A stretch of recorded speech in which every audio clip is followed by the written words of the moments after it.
Welcome to the Seed to Success podcast, where we deep dive into the strategies, stories, and smart decisions that help VAs and OBMs grow and thrive. I'm your host, Adrienne Donnelly, and whether you're just starting out or looking for ways to take your business to the next level, you're in the right place. Thank you to our episode sponsor, the VA Lead Network. If you're looking for high quality, vetted client opportunities, the VA Lead Network is where you need to be. You can preview available client opportunities on their website at valeadnetwork.com.au. And as a listener of the pod, you can enjoy 30% off your first month or year as a new member with the code Friends of Seed. That's all one word, all capitals, Friends of Seed. Now let's get into today's conversation. Welcome back to the show. This is the first time we're popping up in your feed for some time, and it made absolute sense for our first episode back to be with the amazing Amy, who you will recognize as the previous host and former owner of Seed. So welcome, Amy. Thank you. Thank you so much for having me. How does it feel to be sitting on the other side and to be a guest on the show as opposed to the host? I'm really nervous. I feel like it's so much more intense on this side of the microphone, but it's such a surreal moment, like a full 360 moment, really. And when I was reflecting on the last couple of months leading into this podcast recording, I'm like, wow, so much has changed. And yeah, I'm just really excited to be here and be able to chat through what's been going on behind the scenes in the last few months and reconnect with everyone as well and say hello. I'm really excited for that too.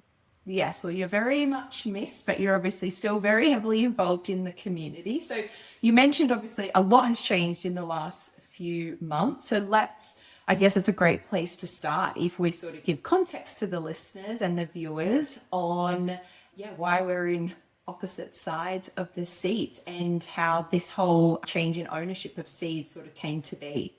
Yeah, absolutely. So I guess like going way back, like let's even go a little bit further than the actual sale of Seed. The decision to sell Seed and how that sort of came about was very much a prolonged thing for me. And anyone who knows me, and there'll be listeners here going like, prolonged, it doesn't take long to move from thing to thing. So it was really strange for me for it to take so long to get to that decision.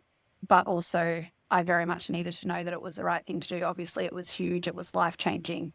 And I guess when I sort of look back and reflect, one of the biggest things that I was hanging on to with Seed is the community. So that was really hard for me to come to terms with having to let go in some way, even though I still, like you said, I'm very heavily involved in the community still and still hang out in the membership and have a lot of friends in there. So that's really comforting and it's really nice. But yeah, going back, that decision was like 12 months in the making, really, let's say. I had small children. Seed formed out of one business that turned into another. It really was like a patchwork of all of these different ideas and things that I wanted to do that built and turned into what Seed was the day that I handed over to you.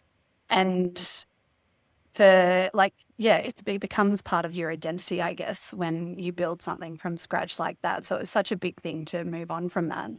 But I did, like I said, had small children. I did want to always be at home for them, and that's still very relevant, wanting to be able to go to the sporting events and the school events and all the things that us mums deal with when we have kids. The thing, though, that I was finding with Seed was working from home, whilst I loved it for a period of time, and it gave me all of those wonderful opportunities to be there for my kids and to have a baby throughout the time of owning that business and all of those wonderful things, I was getting quite,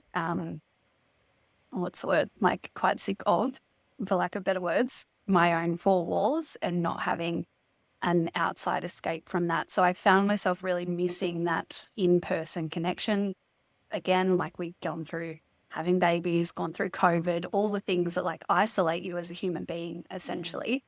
And then had an online business. So I was feeling quite isolated in that time, and something within me just went, I need to make a change, because, and that's what I'm all about. Like, if it's not working anymore, you change it, you move on, you find another way to do things. So I moved into an office down our main street, and I thought that that was going to answer all of my problems. But I found after a couple of months in there that all I'd done was move my own four walls into someone else's. And it didn't really solve that problem of wanting that more human, like in-person interaction. I peopled all day, every day in the business, but I didn't have that like in-person interaction. So I then thought, well, maybe I need to get a job. Maybe I need to like keep the business. That will give me, all of those wonderful opportunities still. But if I get a part-time job, that will help me solve my people problem.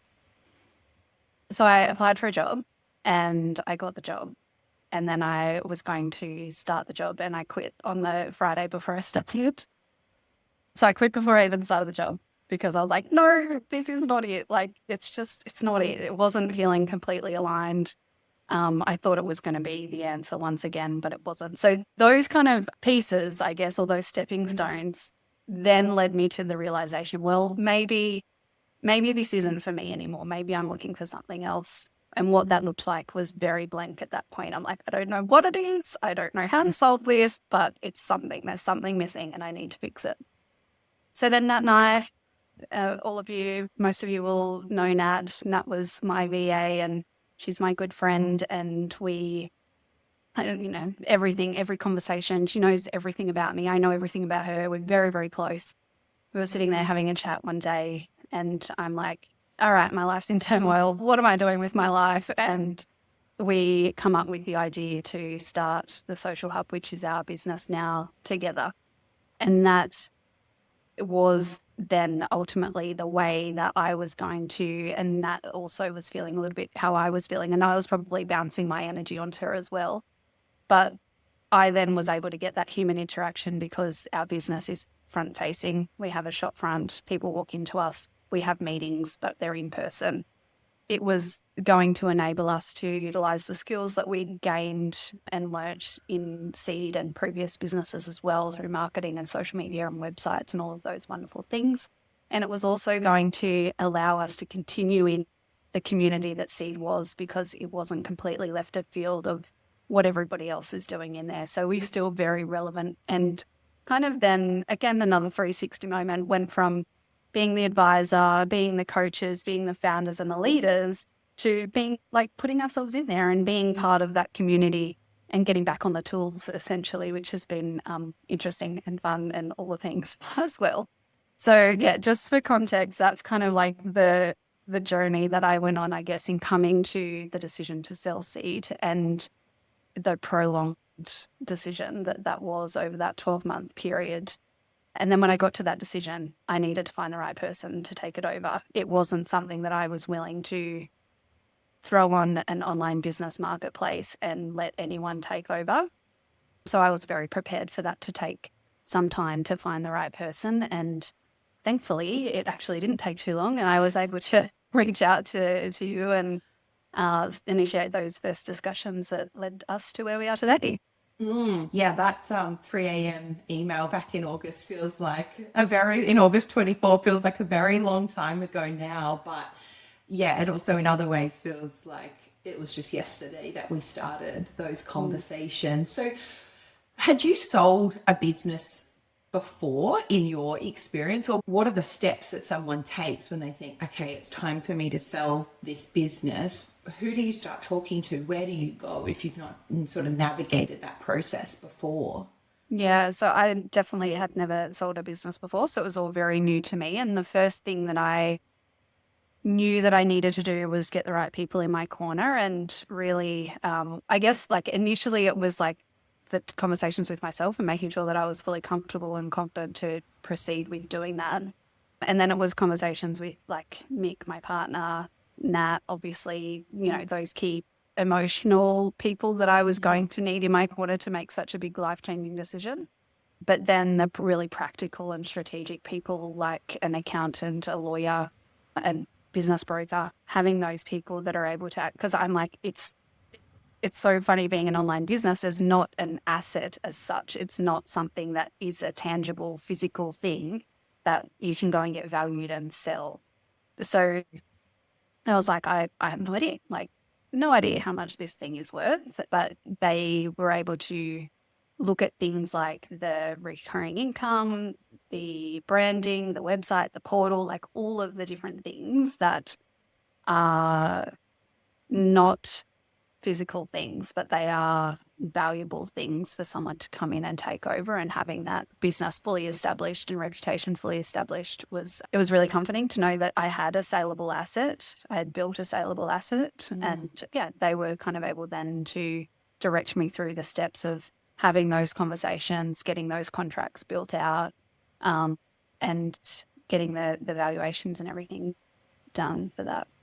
It's such an important reminder about any of those big key decisions we make in the business, where they're, as significant as buying or selling or, rebranding or changing your services or maybe niching in a different area, is having those key people in there. And you made such a great point, not just the really practical things like legal and finance, but also the emotional support people, because I can only imagine having this business for 5+ years and really growing it. And as you mentioned before, going through so many of your own seasons personally and the business as well. But to have those people sort of coaching you and helping you through the emotional side of selling a business that you've built from scratch and has became a very successful, business for you. Yeah, definitely. I think like it's just until you initiate those first conversations and those first steps, it's just noise. Like for me, it was just noise. It was me in my own head going like, maybe I should do this. How am I going to solve this problem? Why am I feeling this way and what's going to fix it? And once I got comfortable with the decision and started initiating those conversations, I was like, oh, it felt really big and scary when it was in my own head. But once you have those really practical and sensible and sound people giving you that advice and that guidance, it's like, oh, this is a real thing now. Like we're actually doing something with this and we're putting the steps in place that we need to put in place to be able to, sort out what needed to change and what I wanted for my own like personal career development, my own personal well-being and all of those things as well. So yeah, I think and this is like I say this to people all the time, when you're going through something, it feels so much bigger in the moment than what it actually is once you start putting those steps in place, like selling a business that, like I said before, almost felt like part of my identity, felt in my own head like such a big, big thing. And yes, it was. But once I had those right people in my corner and started putting in those steps, I was like, oh, this is okay. We can do this. We've got this. Yeah, I definitely agree. And from the other side, only having grown businesses and never having purchased one, I was the exact same. I was like, well, I don't know. I've never bought a business before. What is involved? And it was the exact same. It was like gathering all those right people. So my normal business coach, plugging in an extra business coach that specialized in that, lawyer, accountant, contacting friends that I know had bought and sold businesses. And all of a sudden this thing just seemed, that did seem totally unachievable and totally outside, and me going, I'm not built for this. Like, I don't know the first thing about buying a business. Having those key people guiding you through, it just became so much more obtainable and achievable, I think. Were there moments for you where, like in terms of navigating that transition and stepping away, were there things that were unexpected, or in terms of that letting go process and handing that business over? People often will, refer to like businesses as their baby. So and I know not everyone loves that analogy, but, something that you have built from the ground up. Were there things that were sort of unexpected in that process that were harder or easier for you in terms of that transition? I think for me, because it was a prolonged decision, like it was 12 months in the making, in that 12 months, I distanced myself emotionally from the business, and I like emotionally and practically. So practically, I put things in place that, stripped back some service offerings, had different people coming in and supporting so that it wasn't all me. And looking back, that probably started way before I'd made the decision to sell. And I'm like, it all makes sense now. Like I know why I made those decisions, even though at the time maybe I didn't quite know, but So for a period of time before that decision was made, I had already started to distance myself emotionally, distance myself physically from the business. So I think, like, whilst I keep saying it felt like part of my identity, by the time it actually happened, I detached myself so much that I was actually surprised at how okay I was about it. And like that, that's nothing on saying, the business is amazing. I totally believe in it 100,000%. I love the community. I love everything that it still stands for. So I'm extremely passionate about it and the future of it. But I was really okay with letting it go in the end, which actually surprised me. And I still have people saying to me like, oh, how does it feel? I'm like, it feels great. Like it feels fine. I'm okay. I'm really, really good. So Yeah. yeah, that was definitely a huge surprise. And I think that's very much because I'd taken that time and put those things in place to detach myself a little bit well before it actually happened. Yeah. Yeah. I think when we first sat down to meet and talk about it, I got a sense from you that there was quite like you were very at peace with the decision. But what I also still vividly remember is how clear you were on knowing that seed had a place in our industry and it wasn't a position. You weren't in the sort of mindset of like, well, I can't run this business anymore, so it might be time to wrap it up. I remember you saying like, I will take as long as I need to for this business to find its right new home, because I truly believe that this business still is required in our industry. And I think that really sums up your passion and how strongly you feel about our industry needing businesses like Seed to be that space for people, whether they're just getting started or are looking to grow or scale or shift their business slightly. It wasn't a case of like, well, I can't do it, so we'll kind of just sort of let it slowly phase out. You were so adamant that you really believed that the business still needed a place within our industry. Yeah, 100%. And in such a unique business in our industry, like there's nothing else out there like it. So I do, and, to this day and, for the rest of my life, believe that it has a place in the industry. And also a big thing for me was that I knew the reliance that our members had on the business, that they had on one another. And, whilst if it was wrapped up, maybe they will have found their place somewhere else. But there's so many conversations that I would have with people on the day that where they would say like, Seed is the home of my business. Like they feel like at home when they're talking, they feel like they have a place where they belong. And that's why I created it in the first place. I needed a home for my business and I needed that collaboration and that community. And I wasn't about to just let all of that go and say to everyone, all right, guys, it's gone. Go find your own little ways and do your thing. So I think that it's really important for like anyone who is willing to lead in this way to know that you have to act with integrity. And when you say that you're going to do something and you say that you're going to be there, that you are, and that you believe in that mission from day dot and never give up on that mission. And I think that that is what, when you look at Seed as a whole, that is what's truly amazing about it, is that it's not just the person leading, it's not just me that made that business a success and created that community. It's every single individual that comes into this space that as a collective really make it what it is. So for me to go and make a decision to wrap it up would have felt like I was doing a disservice to every single person there. But also for me to continue in the role also felt like a disservice. So I needed to find a solution for that. And thankfully we were able to do that. Yeah, and I admire that decision that you made, because it definitely would have been difficult. And like you said, it took some time, head and heart and all the different aspects to get there. But I think it's important and a good lesson for us all that you do have to sometimes make those decisions for yourself, even if it means that some people are going to be disappointed or maybe not understand. But it's a great example that you continue to set in terms of, making the right decision for you and your family and the season that you're in and what you're needing as a business owner. We're a few months in now, so we're recording in March of 2025. What does life look like now for you post Seed? Yeah, I feel like my word for the year every year was simplify. And then I didn't actually ever simplify my life in all of those years. It feel like it just would get more complex as the years would go on. But this year, I actually feel like I'm living that vision, which is really nice. And like all three of my kids are at school now. So this is the first year having all three at school. So there's one drop off, there's one school newsletter, and one lot of events, which bear in mind is still like full-time job, looking like keeping on top of. But that feels so much. I'm like, that's easy. That's good. We're good there. And I have one business, and the business is giving me that really fulfilling feeling of that human interaction, that culture that I was very much feeling that I was missing.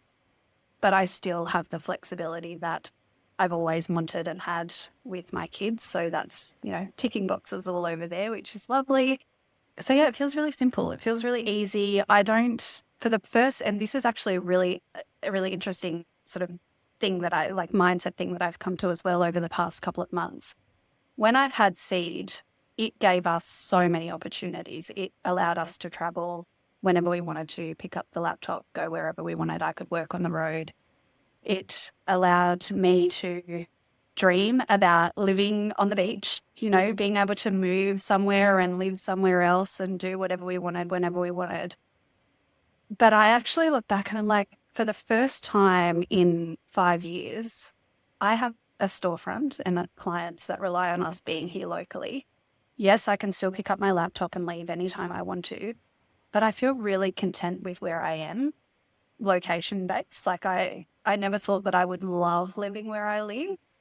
And I think that it was always, looking back, I'm like, was it just the temptation of being able to be anywhere, anytime that made me feel like I wasn't fully content in my life? So that has been a really huge realization that I'm like, oh, I'm actually really happy here. I'm happy in my house. I'm happy that I can still go off on our little holidays here and there. Maybe we're not going to go and travel the country and do a big lap for 12 months. All of that was such a big dream at one stage. But I'm okay with that. And I feel like we're truly living that simple life now, which feels really nice. Yeah, it sounds ideal. You've gone from a national business that's all online, owned by yourself, so no business partners, so with a national footprint, to co-owning a business in a regional town within New South Wales with a very specific footprint. What are the main sort of, you mentioned that sense of contentment, but from a business point of view, are there any sort of unexpected lessons or realizations that you've had, because they are such different, business models when you think about it like that?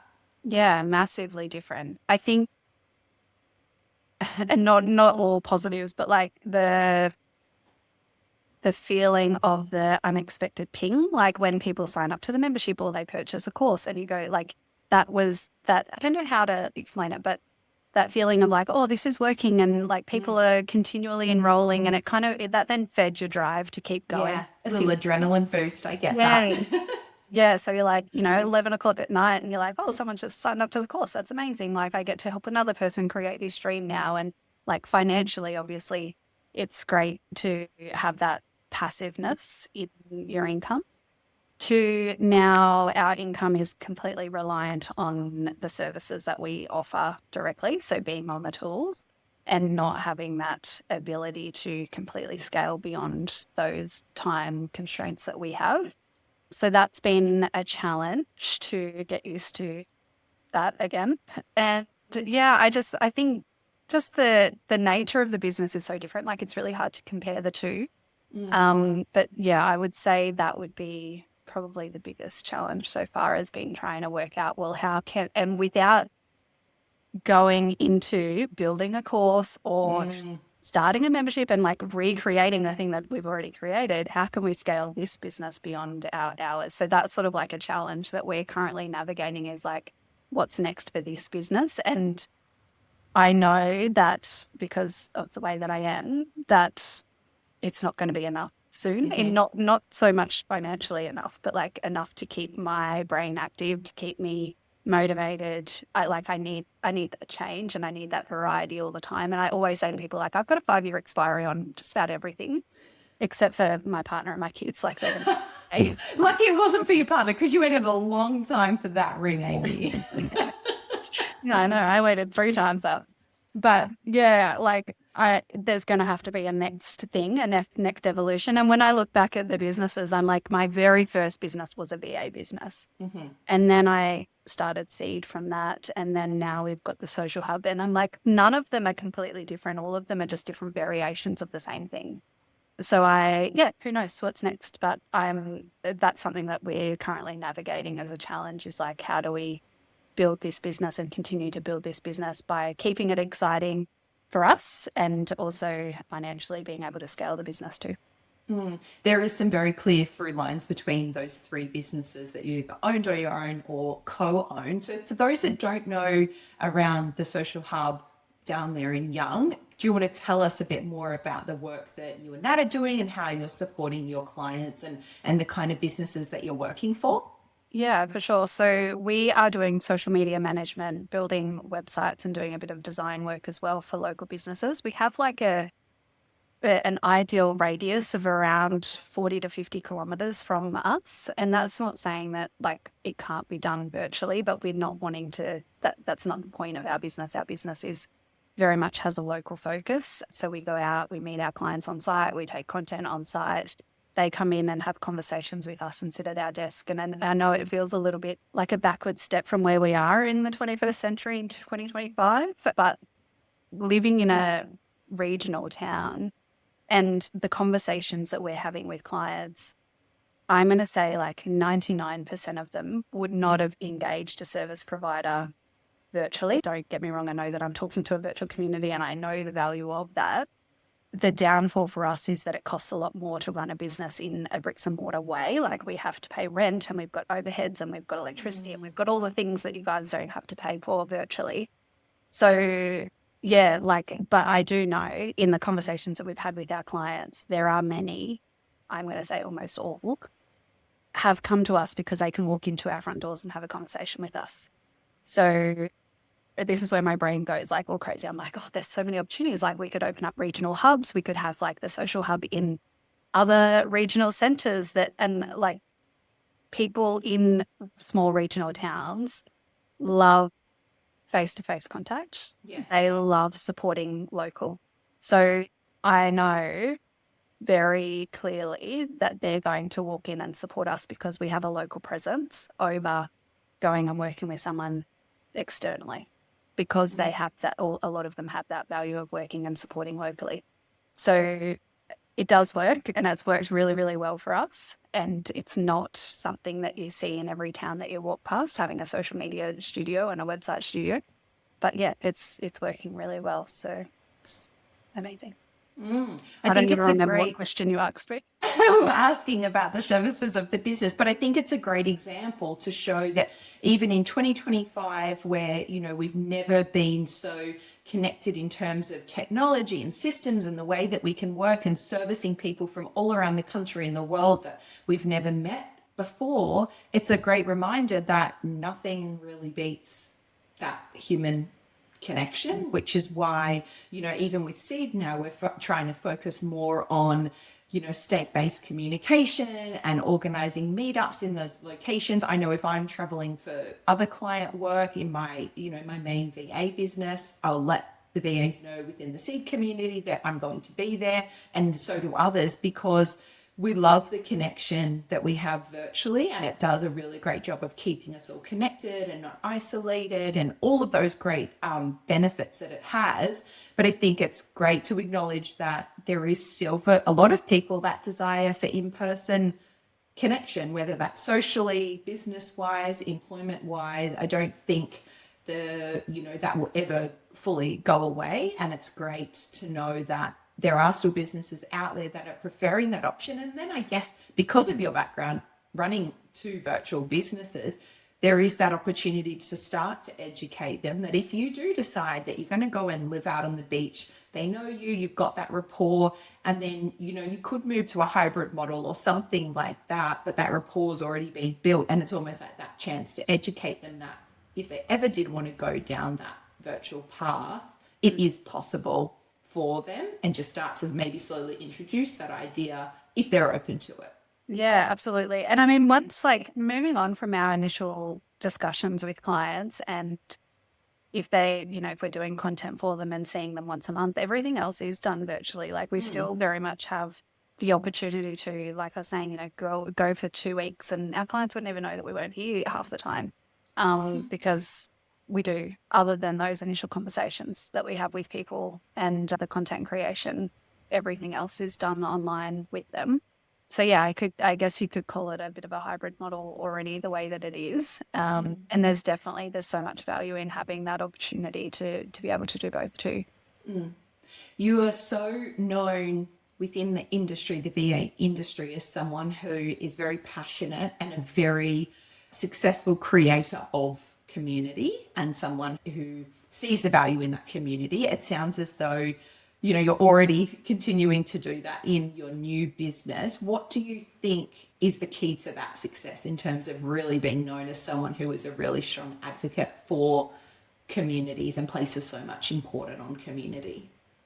I think it's like breaking the hierarchy. Like I very much have never seen I had a coach one day say to me that I was like the leader in my community. I'm like, I don't really see myself as a leader. I see myself as like maybe a role model at times feels okay, but I've never put myself at the top of the pack, and always very much been open to um like the community exists because of all of us, not just because of me.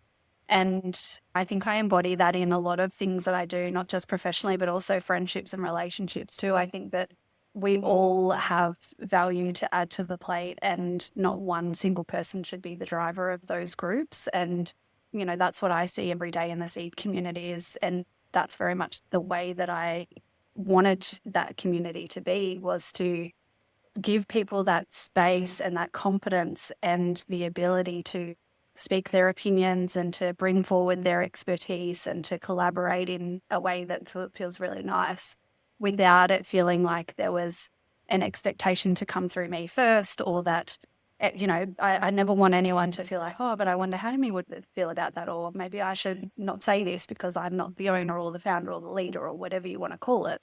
So I think that that's really important. And also just being me and being authentic. I say to everybody, like, I'm an open book. You ask me a question, I'll tell you the answer. If I don't know it, I'll find someone who does. And, there's no gatekeeping information on a professional level, but also a personal level. I like to build friendships and have conversations and, just be authentic and real. And that was my big thing, actually, going back to the sale of seed, is I struggled so much for those few months not being able to just go and like tell everybody. I Because that know. was like, that's what I do. Like and I usually tell before I actually act, or I tell before I work out how it's actually going to happen. I'm like, hey guys, let's do this. And then I'm like, okay, leave it up to me. I'll work it out. So yeah, I really, really struggled through that couple of months, and I felt like I was keeping this big secret from everyone, and it was awful. But that's only because I am like, just real, just me. Yeah. If I look back through our messages over that period of time, it's like the amount of times you and I both said, oh, I feel like I'm lying. Like, I feel like I'm being dishonest to everyone. And then we'd catch up and be like, oh, just so you know, I just mentioned it to this person. You're like, okay, I mentioned it to this person. I'm like, I feel like it was so innately against the grain for both of us just to not be sharing it, because I think we're like similar in that way in terms of really being quite transparent about our businesses and what's going on in our lives. And even when we decided it was time to tell everybody the whole thing, when we met with a PR person, like a comms strategy person, the whole focus was all on being transparent, giving people an avenue to come and ask questions and flag any concerns and have time with you and have time with me and then have time as a group, because we did want that to be sort of as open and transparent as we could, whilst also listening to like the legal professionals being like, you got to do this, you got to sign this and all of that. It was so hard. But I think that is a true, testament to that value that you have around authenticity and being really open and leading by example, even if you don't see yourself as a leader, but showing, being a role model and leading by example. Yeah, definitely. When you look back at your time owning Seed, is there something that stands out to you as a real highlight, something that you're really proud of, or something that's a real key kind of milestone for that business now, sort of being on the other side? It's so funny. I look back and I'm like, well, that was my life. Like I did that. Wow, go. Because it's so different to what I'm doing now. And I never, I've always been like the quiet girl. I'm an introvert. Like I never ever would have in a million years envisioned myself owning a nationwide business with, thousands of people in my circle. I keep my groups close. I'll sit at the table and listen more than I'll talk. Yeah. So for me to look back and go like, oh, wow, like I did that. That's pretty crazy. A little bit surreal feeling now that I'm on the other side of it. When I applied for that job that I was talking about a little while ago in this recording, I put together a resume for the first time in like 10 years. And I just going through like built a course, started a podcast, hosted a retreat, founded an awards program. I'm like, that, like all of those things, I'm very, very proud of looking back now. And I think also having that little bit of like a proud mama bear moment to see those things continue beyond me owning it, like that is really cool. Like there's something that I've started that's going to continue that isn't me necessarily doing it. So looking back on that and seeing that continuation makes me feel very proud. And then, so like practically, they would be the things that stand out for me. But emotionally, I look back and think there are hundreds of people out there now with the opportunity to work from home, have flexibility, travel whenever they want to, raise their children in the way that they envisioned their life to be, all because they made contact with seed at some point.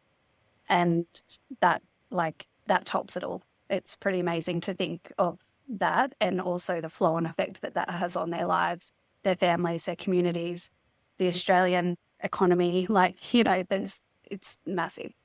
That's a pretty significant legacy, Amy. Mm. Yeah, it is. It's incredible. And I've said this to you before, and I'll continue to say it. Like, our industry will forever be better because of the work that you and those that have made seed over the years, both through your team and the community, have created and built. I truly believe that the industry is better. You are such a strong advocate for our industry and for creating a space where people can build those businesses, as you said, that allows them to have something for themselves, what their family needs from them, whatever family or their household looks like. And I think that's something to be incredibly, incredibly proud of. Yeah. And now to see you be able to go and continue doing that, I'm watching from the sidelines at every single move and every moment, and very much cheering you on every step of the way to continue that legacy. Well, thank you. I have some big shoes to fill. I will do my very best. If you're thinking about VAs that are listening to this, whether they're just starting out or they maybe are a bit stuck or they're feeling a little bit unsure, maybe at a bit of a fork in the road, what's some advice that you would give to those within our community that are listening? I think the biggest thing, and even just through the last 18 or 12, 18 months of like my huge decision making, I've always moved fast. Like I've always gone, it's not working, quit the job. Like if you aren't liking where you're living, move. If you are in a crappy situation, you're the only person who can get you out of it. But it did get me stuck, the whole selling seed thing. And it was because it was such a big emotional decision to make. And I get that sometimes my resilience can be a little bit annoying because sometimes people are like, yeah, but it's just not that simple, Amy. Like there's things that have got to be put in place and there's big changes and it's going to impact a lot of people. And yes, we have to think about all of those things. But I've always said just do it, honestly, because you are you're in the driver's seat of your life. You're the only one who gets to make the changes. You're the only one who can get you unstuck.